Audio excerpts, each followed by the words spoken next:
Hello friends, स्वागत करछि ज्ञान भंडार चैनल रे पुणी एक नुआ फ्रेश एपिसोड रो नाटी होछि निज स्त्री को छाड़ी अन्य नारी सह शारीरिक संबंध जदि रखुछंती तेबे गरुड़ पुराण हिसाब रे कोन मिले दंड। पिला दिन आमे जानू जे ईश्वर सबुठा एबे प्रत्येक जिनिस रे अछंती एवं एहा मध्ये जणा जे आमे जहा करू ताहा ईश्वर हिसाब रखंती। जो माने विश्वास करती से माने सर्वदा जानती जे वयस्क माने पिला माननकु क्षमा करती जेतेबेले से माने जानती नहीं।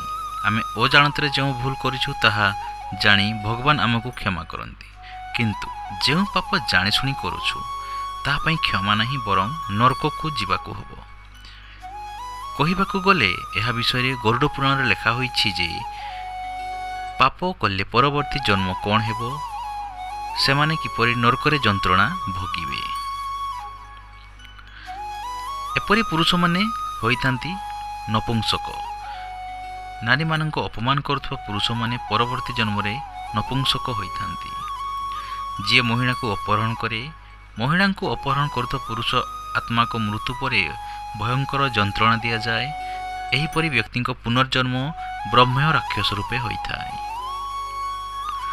शारीरिक निर्यातना पर दंड। गरुड़ पुराण अनुसार महिला किंबा झील को शारीरिक शोषण करुवा व्यक्ति नरक को जाई परवर्ती जन्म में अजगर साप होइथांती। ठक महिला परवर्ती जीवन में यही दंड पाती। जदि जड़े महिला स्वामी व्यतीत अन्य क्या संपर्क थाए तेबे जमलोक एपरी महिला आत्मा निर्यातित हुए। एहीपरि महिला परवर्ती जन्म में एक झिटिपिटी साप किंबा बादुड़ी होइथांती। अन्य नारी सहित शारीरिक संपर्क दंड।